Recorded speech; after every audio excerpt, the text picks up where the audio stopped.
Welcome back to another video. This is Bradford City v Stevenage match preview.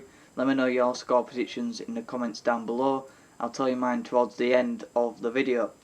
So we'll get into the results, the last 6 games for Bradford City and the last 6 games for Stevenage. So 6 games ago we beat Hartlepool 3-1 away. Then we went into the Carabao Cup in the second round where we lost 2-1 to Blackburn at home after beating Hull at home in the first round. Then we drew 0-0 to Crewe at home. Then went into the Pizza Cup and beat Sheffield Wednesday 3-1 at home. Then we played Walsall back in the league, 2-1 win at home, and then most recently we've beaten Tranmere 2-1 away from home. Stevenage, they've just come back off the back of a 1-0 win against Newport at home. They beat Crewe 2-1 away, whereas we drew. The only game they've lost in the last 6 games in the league, but in the last 6 games as well, is against Salford, 1-0 away defeat. But they've done the double over Peterborough, Steve Evans' former club, a 1-0 home win and a 2-1 away win. And then 6 games ago they beat Carlisle 2-1 at home. So in the league table and additional stats, but looking at the league, we're 6th and they're 2nd, so they've had a good start to the league. We're 2nd highest in the league with possession stats, with 59.2% possession, whereas Stevenage are 17th in the league with possession, with 46.5%, so 66% possession overall with an average in the league. Stevenage are averaging 14.5 shots a game, and we're averaging 12.9 shots a game. So there'll probably be plenty of shots, and I'd expect us to dominate possession and Evans to just put a very steady back line there and defend all game for their lives and probably time waste quite a bit as well, like most teams do at Valley Parade. So it's something we have to get used to break them down, and Stevenage are going to be a good test because they are very defensive minded, and you know what Steve Evans' team is like. On to their key players now. With Stevenage, what I've looked at so far this season is they seem to be more of a team. They don't seem to have many individuals. They seem to have a few players who are doing well. Their top goal scorer is Jamie Reid with 3 goals. They don't seem to be getting goals from one man like us with Andy Cook. They seem to be getting it of a spread and just edging a few games by 1 goal or so. But players like Carl Piergianni work well in a Steve Evans team. He's over 6. He's probably the biggest player on the pitch tomorrow. Even if we play Oliver, Piergianni will probably dominate him in the air anyway. So yeah, it's going to be a tough game to break them down defensively, and you know what Steve Evans' team is going to be like. On to the past and presents. I've got a few names here again in the comments. Tell me if you can remember any others, but I've got a few. Jake Reeves, who probably will be playing on Saturday. Curtis Guthrie, the less said about him the better. He'd moved to Punjab after City, and I think he's now he's playing in Scotland somewhere. I don't know if it's Livingston or one of the Dundees, but he's in Scotland now.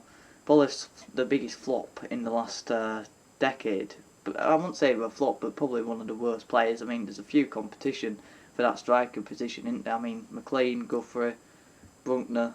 Take your pick for the worst. There's more. There's loads more. Romain Vincelot, a good midfielder for us. He also played for Stevenage.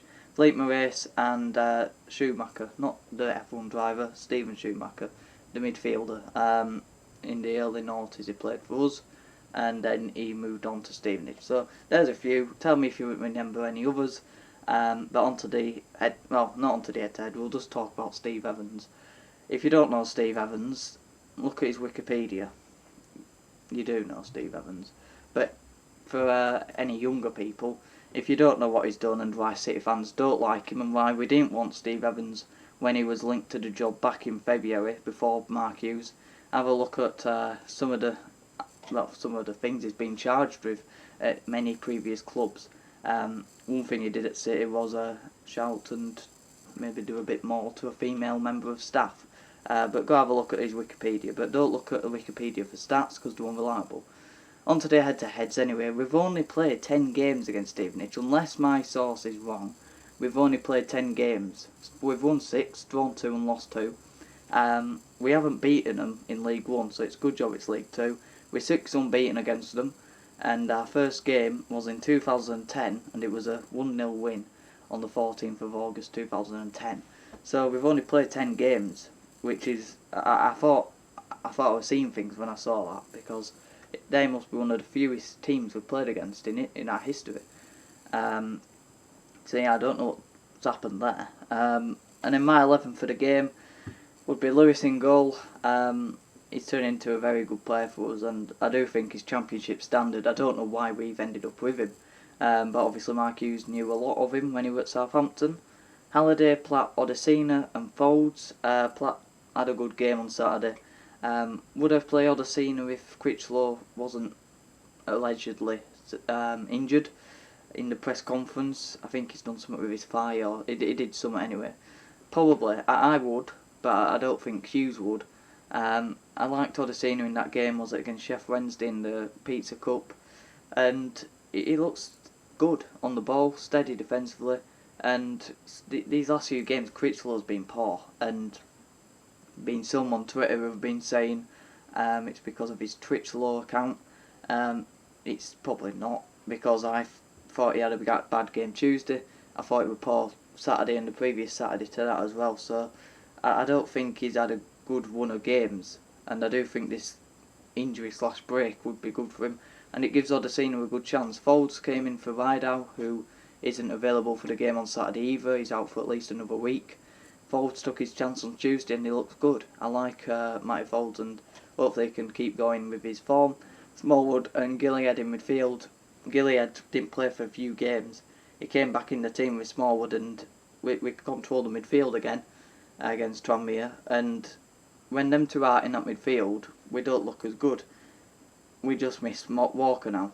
If Walker can come back, it's a big bonus for us, because we have missed his creativity and his positional awareness to get on the ball and create things.